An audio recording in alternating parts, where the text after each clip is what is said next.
भोलापुर गांव के जंगल में शिवजी भक्त पीलू अपने बेटा बबलू के साथ रहती थी। पीलू शिवजी की आराधना करती थी। घर का खर्चा निकालने के लिए वो नाव चलाती थी और मछलियाँ पकड़ती थी। बबलू कोई काम नहीं करता था, दिन भर दोस्तों के साथ टाइम पास करता था। हे भोले बाबा शिवजी, आप ही मेरी बेटी की कल्याण कीजिए। मैं तो इसे समझा समझा कर थक गई हूँ। मेरी ये एक भी बात नहीं मानता है। इतना बड़ा हो गया है, लेकिन ये मेरी कमाई के भरोसे ही है। अपने भक्त की पुकार सुनकर भोलेनाथ शिवजी पीलू के सामने प्रकट होते हैं। बेटी पीलू, तुम मेरी भक्ति में कोई कमी नहीं करती हो। तुम जैसे भक्त मिलना आजकल संभव नहीं है। बेटी चिंता मत करो, तेरे बेटे का मैं कल्याण करूँगा। हे प्रभु, आप कितने दयालु हैं। आप स्वयं आकर मुझे दर्शन दिए। भगवान, आप ही मेरे सहारा है। आपकी जय हो भोलेनाथ, आपकी जय हो।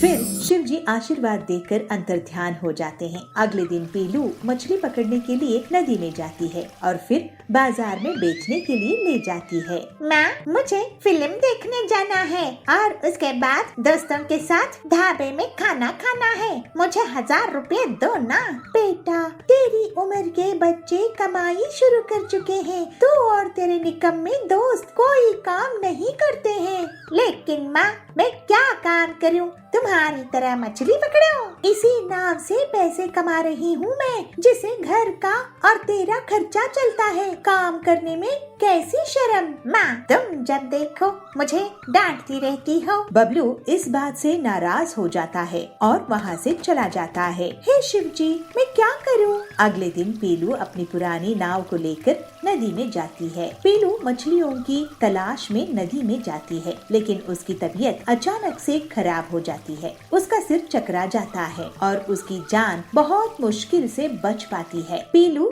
घर आकर बहुत रोती है। हे शिवजी, आपकी दया से मेरी जान बच गई, लेकिन अब तबीयत खराब होने के कारण मैं ना तो काम कर पाऊंगी और ना ही आपका अभिषेक और पूजा। जब बबलू घर आता है तो वो अपनी माँ से सारी घटना सुनकर डर जाता है और उसकी आंखों में आंसू आ जाते हैं। फिर बबलू शिवजी के सामने जाता है। हे भगवान शिवजी, मैं आपसे माफी मांगता हूँ। मेरी माँ जो आपकी परम भक्त, उसको बहुत दुख दिया हूँ। मैं उनका ख्याल नहीं रखा और आपकी पूजा भी नहीं किया, लेकिन आप दयावान हैं भोलेनाथ। आप कल्याण कीजिए, आपकी जय हो।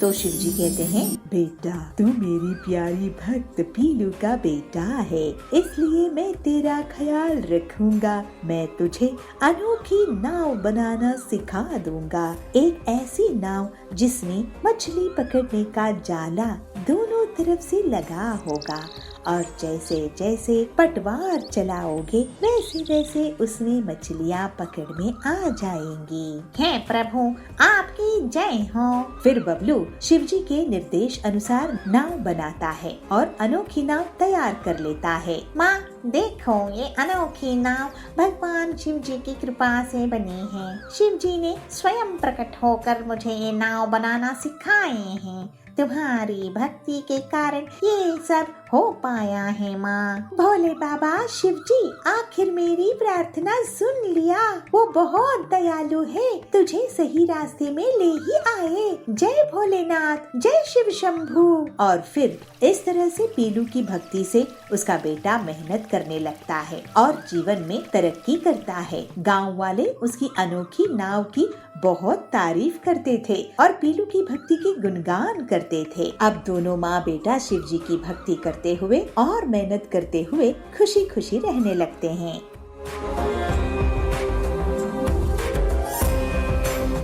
पीलू चिड़िया बहुत मेहनती और तेज दिमाग की व्यापार करने वाली चिड़िया थी। वो गांव में बहुत से काम को देखने के बाद मोबाइल फोन की दुकान खोलती है। पीलू बहुत वैरायटी के मोबाइल फोन्स को बेचा करती थी। एक दिन हरिया कहता है, बेटी, मेरे पास नया फोन खरीदने के पैसे नहीं है। ये पुराना फोन ही ठीक कर दो। ये मैंने 5 साल पहले खरीदा था। तो पीलू कहती है, लेकिन काका, काका, मैं फोन ठीक नहीं करती हूँ, मैं तो फोन बेचती हूँ। बेटी, मैं फोन ठीक करवाने के लिए कालू की दुकान में गया था, पर वो बहुत बदमाश है, इसीलिए तुम्हारे पास आया हूँ। ठीक है, मैं कोशिश करती हूँ। पीलू हरिया का फोन ठीक कर देती है और सोचती है कि रिपेयरिंग का भी काम शुरू कर दे, इससे और भी कमाई होगी। ये तो अच्छा हुआ, अब मैं फोन बेच भी रही हूँ और ठीक भी कर रही हूँ, अब अच्छी कमाई हो रही है। लेकिन कालू इस बात से बहुत जलता था। वो पीलू की दुकान चलती देखकर बहुत गुस्से में था। अरे कोई मेरी दुकान में क्यों नहीं आता है? इस पीलू की मीठी मीठी बातों से सब उसी के पास जाते हैं। मैं भी तो एक से एक फोन बेचता हूँ, आज इसकी तबीयत ठीक करता हूँ। रात में कालू कुछ बदमाशों को पैसे देता है। ये लो पैसे और उस पिद्दी पीलू की दुकान में ऐसी तोड़फोड़ मचा दो कि वो कभी भी दुकान नहीं खोल पाए। फिर वो बदमाश पीलू की दुकान को तोड़ फोड़ देते हैं। अगले दिन पीलू अपनी दुकान पहुंचती है। हे भगवान, ये क्या हो गया? मैं तो बर्बाद हो गई, पूरी दुकान ही उजाड़ दी है। अब मैं कहाँ से पैसे लाऊंगी इस नुकसान को भरपाई के लिए? मैंने बैंक से लोन लिया था, दूसरे व्यापारियों से लोन लिया था, अब मेरा क्या होगा? पीलू को रोता हुआ देखकर हरिया काका उसके पास आता है और कहता है, पीलू बेटी, तुम निराश मत हो, हिम्मत रखो। अगर तुम बिना जानकारी के फोन रिपेयर कर सकती हो तो इस मुसीबत से भी बाहर आ सकती हो। कभी कभी कुछ अच्छा होने के लिए ही बुरा होता है। इतने फोन को ठीक करने के लिए मशीन लगेगी काका, मैं कहाँ से लाऊंगी? मेरे साथ चलो। पीलू को हरिया अपने घर लेकर जाता है। ये देखो बेटी, मैं पहले मैकेनिक था, लेकिन मेरी आंख खराब होने की वजह से मैं काम करना बंद कर दिया। इन पुरानी मशीनों के साथ तुम कुछ करो। फिर एक हफ्ते की मेहनत के बाद पीलू एक मशीन बनाने में कामयाब हो जाती है और अपने टेस्टिंग में कुछ टूटे हुए मोबाइल को ठीक करने में कामयाब होती है। वाह बेटी, तू बहुत ही होशियार है। बहुत धन्यवाद काका, अब मेरे नुकसान को भरपाई होगी और अब मैं एक नया कारोबार शुरू करूंगी। इस तरह से पीलू मोबाइल रिपेयरिंग के साथ गरीबों के लिए मोबाइल बनाने का कारोबार भी शुरू कर देती है। पीलू का बहुत जल्द बहुत नाम हो जाता है और लोग उसके इंटरव्यू लेने के लिए आगे आते हैं। हरिया काका, आपका बहुत धन्यवाद, अब मैं अपने कारोबार में बहुत तरक्की कर रही हूँ। बेटी, ये तेरी मेहनत का नतीजा है। और फिर पीलू की एक बहुत बड़ी फैक्ट्री हो गई। लालची कालू को जंगल छोड़कर जाने की नौबत आ गई। पीलू अब हंसी खुशी रहने लगी। चुलबुल नगर के गांव में सुंदरी चिड़िया बहुत घमंडी और अमीर जमींदारिन थी।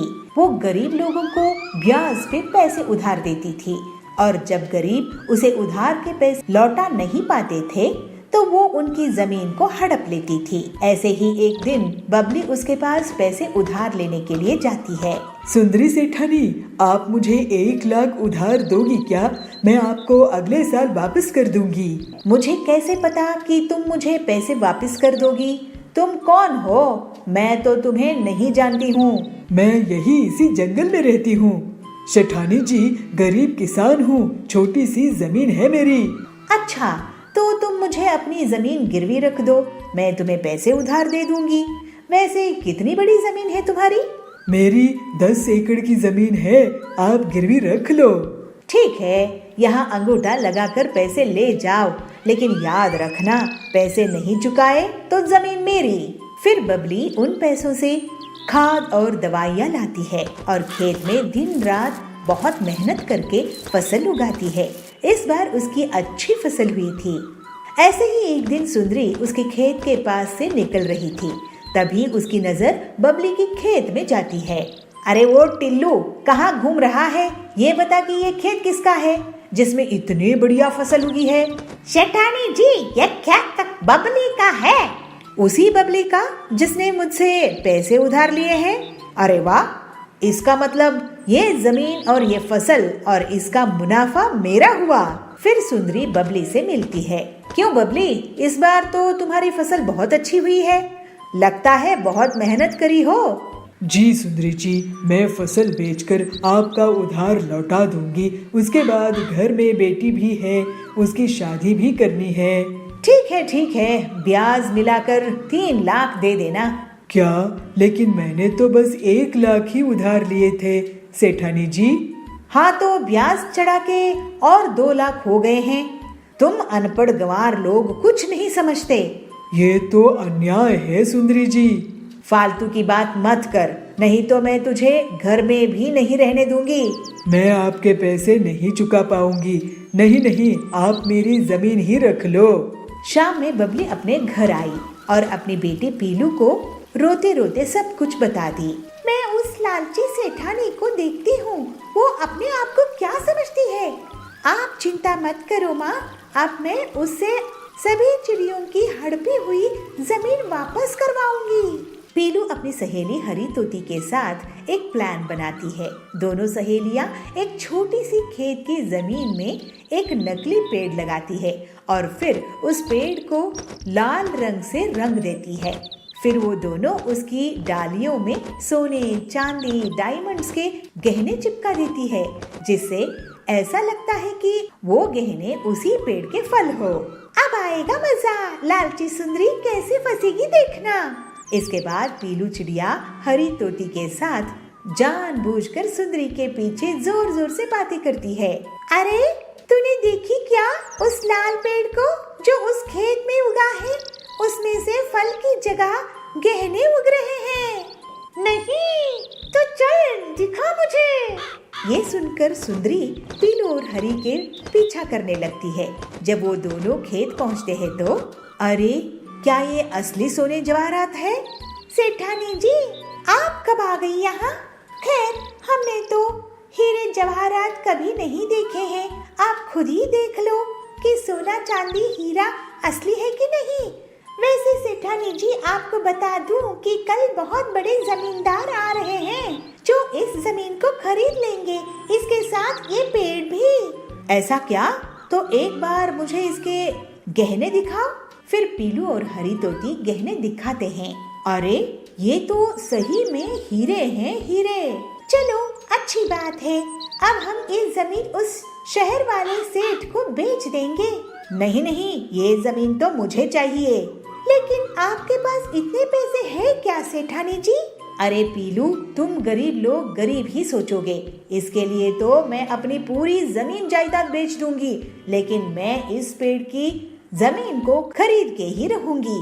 ठीक है, तो फिर सौदा पक्का। आपकी पूरी संपत्ति के बदले में ये जमीन। ये लीजिए इस जमीन के कागजात। लेकिन पहले आप अपनी संपत्ति के कागज मेरे नाम कर दीजिए। फिर सुंदरी अपनी पूरी संपत्ति, जमीन, जायदाद, गाड़ियाँ, हवेली पीलू के नाम कर देती है और उस छोटी से पेड़ वाली जमीन को बदले में ले लेती है। अगले दिन कुछ लोग उस पेड़ के पास इकट्ठा होते हैं। क्यों गरीब लोग, कैसा लगा मेरा ये गहनों का पेड़? जरा हमें भी दिखाना गहने सेठानी जी। ये देखो। फिर सुंदरी उन्हें गहने दिखाती है।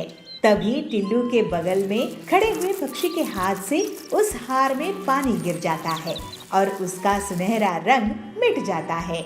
अरे ये क्या, पीलू मुझे लूट ली, बर्बाद कर दी। ये तो नकली लोहे की चेन है जिस पर सोने का नकली रंग लगा हुआ था। इस तरह से सुंदरी को उसकी धोखाधड़ी की सजा मिल जाती है और पीलू की मदद से बबली और बाकी जंगल के पक्षियों को उनकी लूटी हुई जमीन वापस मिल जाती है। फिर सब खुशी खुशी रहने लगते हैं। बीकानेर के छोटे से जंगल में बंटी डायमंड डीलर कड़क सेठ के यहाँ काम करता था। बंटी बहुत अच्छा सीधा साधा था और हनुमान जी की भक्ति करता रहता था। उसको हनुमान जी को लड्डू का भोग लगाना और सरसों के दिए से आरती करना बहुत अच्छा लगता था और इसी वजह से उसको कड़क सेठ बहुत पसंद करता था। लेकिन कड़क सेठ का लड़का टिल्लू बंटी से बहुत नफरत करता था। टिल्लू बहुत ही लालची और चोर किस्म का था वो बंटी को बहुत बार नीचा दिखाने की कोशिश करता था, लेकिन बंटी कभी भी बुरा नहीं मानता था। वो शिव जी का भक्त था। बंटी, इस बार मुझे 4 गुनी सेल्स चाहिए। तुम्हें बहुत मेहनत करनी पड़ेगी। मैं कोई बहाना नहीं सुनूंगा। कोई भी ग्राहक खाली हाथ नहीं जाना चाहिए, अमीर हो या गरीब। तो बंटी कहता है, लेकिन टिल्लू जी, हम डायमंड्स बेचते हैं, यहाँ पर वैसे भी गरीब लोग नहीं आ सकते हैं। फालतू की बहाने नहीं बनाओ। पता नहीं पिताजी तुम्हें क्या देख कर रखे हैं। मैं होता तो तुम्हें अभी तक भगा दिया होता। टिल्लू बहुत ही बिगड़ा हुआ लड़का था। उसकी बातें सुनकर बंटी चुप हो जाता है। शाम में बंटी हनुमान जी के मंदिर जाता है और उनसे प्रार्थना करता है, हे हनुमान जी, कड़क सेठ कितने नेक दिल के हैं और उनका लड़का टिल्लू बहुत ही बिगड़ा हुआ है। आप उसे भी सद्बुद्धि दीजिए। आपकी जय हो। एक दिन कड़क सेठ जंगल के बाहर गए थे। टिल्लू दुकान में आता है। आज पिताजी नहीं हैं, आज मैं दुकान से पैसे और डायमंड चुरा कर ले जाऊंगा। ये बंटी जरूरत से ज्यादा ईमानदार है। इसके रहते मैं यहाँ पर चोरी नहीं कर सकता। बाद में बंटी आ जाता है। जब दुकान बंद करने का समय होता है तो बंटी अकाउंट्स और स्टिक चेक करता है। वो देखता है कि पैसे और डायमंड गायब है। अगले दिन सेठ जी को बताता है तो कड़क सेठ कहते हैं, ये क्या बंटी, इतने साल तुम मेरे यहाँ काम कर रहे थे, मैं तुम पर कितना भरोसा करता हूँ। ये मेरे लिए बड़ा नुकसान हो गया है। इसकी जिम्मेदारी तुम्हारी है। अब इसकी भरपाई कैसे करोगे तुम? तो बंटी कहता है, लेकिन सेठ जी, मेरा भरोसा कीजिए, मैंने चोरी नहीं की है। मुझे मेरे नुकसान की भरपाई कर दो बस। मैं तुम्हारी अच्छाई के कारण तुम पर पुलिस कंप्लेंट नहीं कर रहा हूँ। बंटी दुखी मन से दुकान से चला जाता है। वो हनुमान जी के मंदिर में बैठकर रोने लगता है। हे हनुमान जी, मैंने कभी भी किसी का नुकसान नहीं किया है। अब मैं क्या करूं? इतनी बड़ी रकम मैं कहां से जुटाऊं? मुझे तो अब कोई काम भी नहीं देगा। हर कोई मुझे चोर ही समझेगा। असल में टिल्लू चोर है, लेकिन मैं कैसे कड़क सेठ को बताऊं? उसका रोना सुनकर हनुमान जी वहाँ प्रकट हो जाते हैं। दुखी मत हो बंटी बेटा, तुम तो बहुत नेक दिल के हो। तुम्हारी भक्ति से मैं बहुत खुश हूँ। चिंता मत करो, तुम्हारी सारी तकलीफें दूर हो जाएंगी। ये मणि रखो और इसको अपने घर के बाहर मिट्टी में लगा देना। इसमें से हीरे के फल निकलेंगे और जैसे ही टिल्लू इस पेड़ के पास आएगा वो सब सच उगलने लगेगा। जय हनुमान जी, जय हनुमान जी, जय जय हनुमान जी। और फिर जैसा हनुमान जी ने कह के गए थे, बंटी वैसा करता है और देखते ही देखते उसके यहाँ डायमंड्स का पेड़ उग जाता है। टिल्लू को ये बात पता चलती है। वो अपने पिताजी के साथ वहाँ आता है। जैसे ही वो पेड़ के सामने आता है, वो सच उगलने लगता है। पिताजी, मैं बंटी की ईमानदारी से नफरत करता हूँ और इसी वजह से इसको मैंने झूठे केस में फंसाया है और आपकी नजरों में गिरा दिया। अब ये मैं कैसे सब सच सच बोल दिया? तो कड़क कहते हैं, तुम सच कह रहे थे टिल्लू। बंटी हनुमान जी का भक्त है। अब उसकी भक्ति की असर से ही तुम खुद मान गए कि असली चोर तुम हो। मुझे माफ कर दो बंटी, मैंने तुम जैसे नेक दिल वाले हनुमान भक्त पर शक किया। तुम्हारे हीरे के पेड़ से अब तुम खूब तरक्की करो। सेठ जी, ये सब तो हनुमान जी की कृपा से हुआ है, वरना मेरी इतनी हैसियत कहाँ। मैं अब हनुमान जी के नाम से गरीबों को खाना खिलाऊंगा और उनकी अब और जोरों शोरों से भक्ति करूंगा। फिर बंटी पूरी ईमानदारी के साथ काम में जुट जाता है और हनुमान जी की कृपा से उसका जीवन अब हमेशा के लिए सुधर जाता है।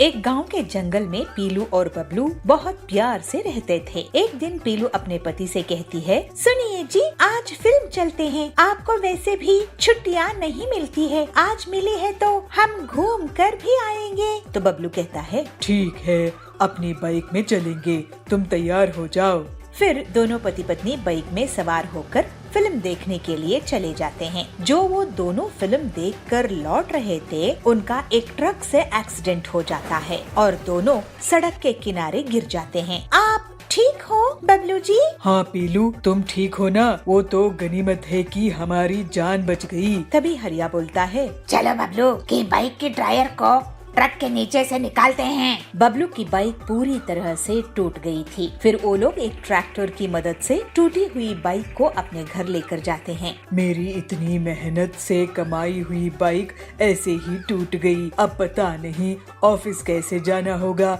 और इस नुकसान की भरपाई कैसे होगी। मेरे पास कुछ पैसे जमा है, आप चिंता मत करो। अगले दिन बबलू न्यूज़पेपर में कोई खबर देखता है कि गांव में मोटरसाइकिल की रेस होने वाली है। काश मेरे पास मेरी बाइक होती तो मैं इस रेस में भाग लेता और जीत के पैसे कमाता। आप दुखी मत होइए। मेरे ख्याल से आप अपने मैकेनिक दोस्त हरिया से मिलो और उससे अपनी बाइक ठीक करवाओ। मुझे पक्का यकीन है कि आप बाइक ठीक करवा ही लोगे और रेस जीत भी जाओगे। ये ठीक कह रही हो पीलू। फिर बबलू हरिया के पास जाता है। हरिया मेरे दोस्त, मेरी बाइक को ऐसा रिपेयर कर कि मैं गांव में होने वाली रेस जीत जाऊं। मुझे कुछ जुगाड़ करना पड़ेगा। फिर हरिया आसपास देखता है और एक ट्रैक्टर के टायर को बाइक में फिट कर देता है। एक पुरानी कार से उसका इंजन निकालता है और बाइक में लगा देता है। ये देखकर बबलू बहुत हैरान हो जाता है। अब इस बाइक को चालू करके देखो बबलू। जब बबलू बाइक ऑन करता है तो वो शेर की तरह गुर्राता है। वाह हरिया, तूने तो मेरी बाइक ऐसी तूफानी रिपेयर की है। रेस जीतने के बाद पार्टी देना बबलू। फिर बबलू घर आता है। बबलू जी, आपकी बाइक तो बहुत ही सुंदर दिख रही है। इसको कोई ट्रक अब गिरा नहीं सकती। पूरे गांव में बबलू की बाइक को लोग आश्चर्य से देख रहे थे और बबलू रेस में भाग लेता है।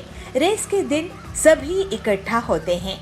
बबलू मजा लेने के लिए पहले धीरे धीरे बाइक चला रहा था, लेकिन फिर वो सबको मात देते हुए तूफानी स्पीड से आगे निकल गया और रेस जीत गया। रेस जीतने पर उसे 1 लाख का इनाम मिला और बबलू पीलू से कहता है, पीलू ये तुम्हारे साथ देने के कारण ही हो पाया है। तूने मेरा मनोबल टूटने नहीं दिया और मुझे रेस में भाग लेने के लिए बाइक ठीक करने का आइडिया भी दिया। क्यों नहीं जी, आखिर आपकी पत्नी जो हूँ, आपकी जीत में मेरी जीत है। इस तरह से पीलू और बबलू हंसी खुशी रहने लगे। तुम गरीब लोगों की सेवा के लिए दुकान नहीं खोली है मैंने। मैं तुम्हारी दुकान चलने नहीं दूंगी। मैं तुम्हारी दुकान बंद करवा के ही रहूंगी। जबलपुर गांव के जंगल में बबली कव्वी एक ठेले में गन्ने का जूस बेचा करती थी। उसकी दुकान बहुत अच्छे से चलती थी और गर्मी में तो ग्राहकों की हमेशा से भीड़ लगी रहती थी। बबली सबसे बहुत अच्छे से बात करती थी। ऐसे ही बहुत समय तक काम करते हुए उसने बहुत पैसे कमाए और फिर कालू कौवे से शादी कर ली। अपनी सफलता के कारण उसको बहुत घमंड हो गया था और वो गरीब ग्राहकों से बदतमीजी से बात करती थी। बबली दीदी, मुझे 2 ग्लास ताज़ा गन्ने का जूस देना। मैं आपको पैसा कल दे दूंगा। अगर कल पैसे देने हैं तो कल ही जूस पीना। तुम गरीब लोगों की सेवा के लिए दुकान नहीं खोली है मैंने। अरे बबली दीदी, आप ऐसे कैसे बात कर रही है? मैं तो आपका रेगुलर ग्राहक हूँ। देखो बंटी भैया, पैसे रखो और जूस पियो। और हाँ, आज से गर्मी शुरू हो रही है ना, आज से 20 रुपया ग्लास नहीं बल्कि 40 रुपया ग्लास गन्ने का जूस मिलेगा। इस तरह से बबली बहुत घमंड हो चुकी थी। गरीब ग्राहकों से पैसे रखवाती थी, फिर गन्ने का जूस देती थी। कोई गन्ने का जूस नहीं बेचा था जिसकी बबली फायदा उठा रही थी। लेकिन अगले ही दिन बबली की दुकान के सामने पीलू चिड़िया अपना गन्ने का जूस का ठेला खोलती है। उसकी दुकान चलती देखकर बबली उसे जलने लगती है। पीलू चिड़िया, तुम मेरे ठेले के सामने गन्ने का जूस क्यों बेच रही हो? मैं तुम्हारी दुकान चलने नहीं दूंगी। अरे सुंदरी दीदी, गुस्सा मत करो। जंगल में इतने ग्राहक हैं कि हम दोनों की दुकान अच्छे से चल सकती है। पीलू की बातें सुनकर बबली चुप हो जाती है। पीलू अपने ग्राहकों से बहुत अच्छे से बात करती थी, जबकि बबली अभी भी बहुत घमंड से रहती थी। जल्द ही पीलू की दुकान में भीड़ लगने लगती है, क्योंकि वो गन्ने का जूस को सिर्फ 15 रुपए में बेचा करती थी। ये पीलू तो बहुत ही चालाक निकली, सस्ते दामों में जूस बेच रही है। इसकी दुकान बंद करवा दूंगी। मैं भी दाम कम कर देती हूँ, लेकिन उतने पैसों में मैं गन्ने का जूस नहीं बेचूंगी, बल्कि केमिकल वाला नकली मिलावटी जूस बेचूंगी। ग्लास का जंबो साइज बड़ा देखकर जंगल वाले मेरे ही पास आएंगे और पीलू की दुकान बंद हो जाएगी। फिर ऐसा सोचकर बबली अपने घर में केमिकल वाला जूस तैयार करती है और मन ही मन बहुत खुश होती है। जंबो गन्ने का जूस ले लो, जंबो गन्ने का जूस। इतने बड़े गन्ने का जूस कभी नहीं देखे होंगे।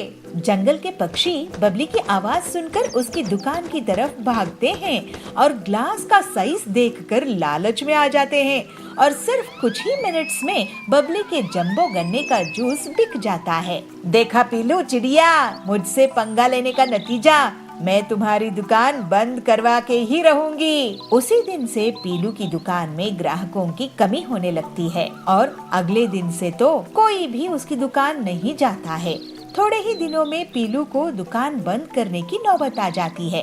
तभी एक दिन डॉक्टर हरिया उसकी दुकान पहुंचते हैं। पीलू, मुझे एक गिलास जूस देना।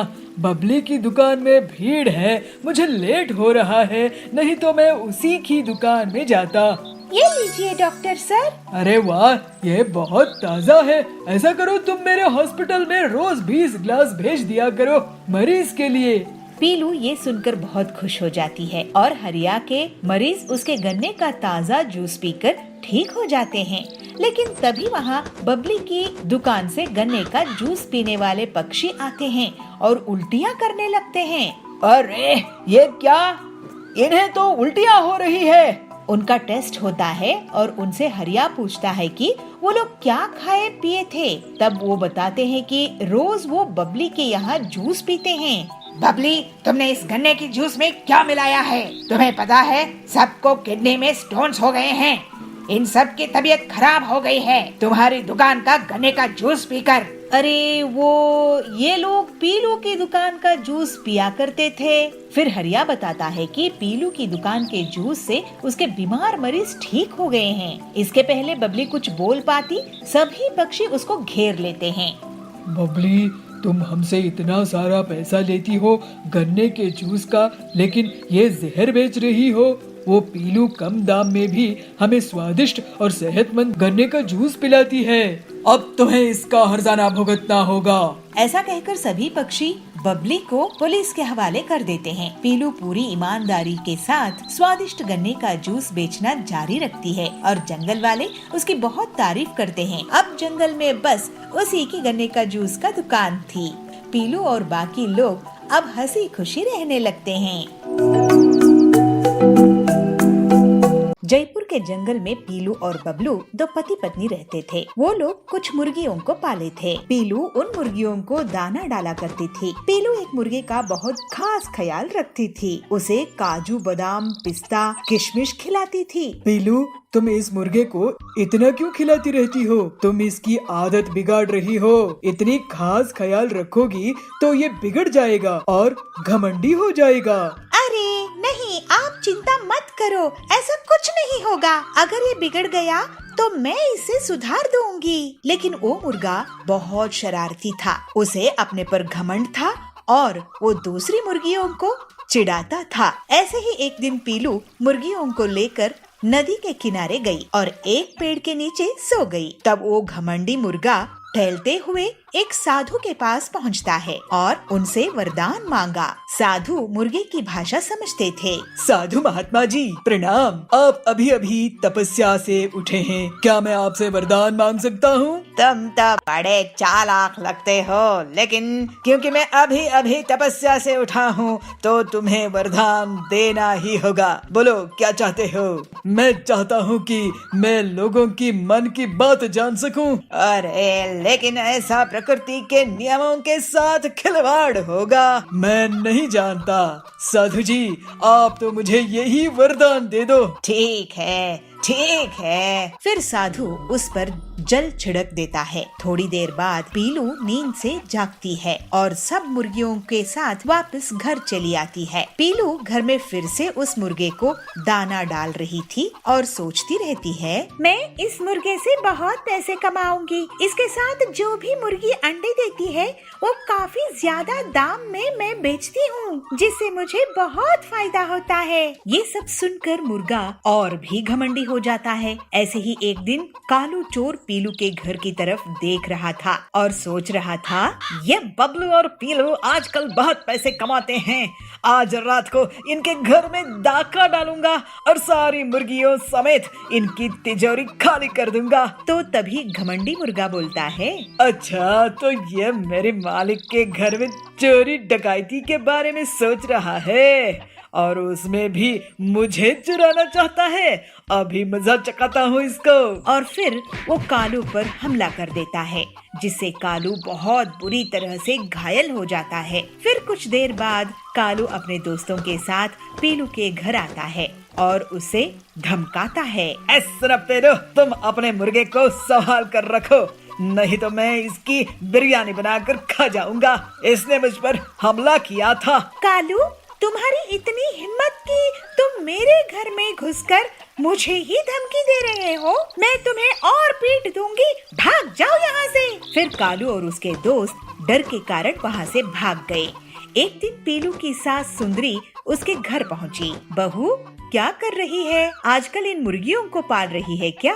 अरे जरा मेरा भी ख्याल रखा करो। चलो आज मुझे तुम बिरयानी खिलाओ। हाँ सासू माँ, आप मुझे बताइए कि मैं किस मुर्गी की बिरयानी आपको बनाऊं? सुंदरी सोच में पड़ जाती है। वो एक के बाद एक मुर्गियों को देखती है और आखिर में उस मुर्गे के पास उसकी नजर जाती है और वो सोचती है, ये मुर्गा तगड़ा लग रहा है, इसकी ही बिरयानी खा जाती हूँ। जैसे ही सुंदरी मुर्गे की बिरयानी के बारे में सोचती है, मुर्गा गुस्से में आ जाता है। ये मुझे खाएगी, अभी बताता हूँ। और फिर वो सुंदरी पर हमला कर देता है। ये देखकर पीलू भी गुस्से में आ जाती है और वो मुर्गे से लड़ पड़ती है। लेकिन इसके बाद मुर्गा सास और बहू पर हमला कर देता है। पीलू और सुंदरी घर से भागने लगती है। मुर्गा उनका पीछा करता है। कुछ दूर पर ही साधु वहाँ मिलते हैं। वो देखते हैं कि वो घमंडी मुर्गा दो औरतों के पीछे है, तो वो उसे रोक देते हैं। देखा पीलू चिड़िया,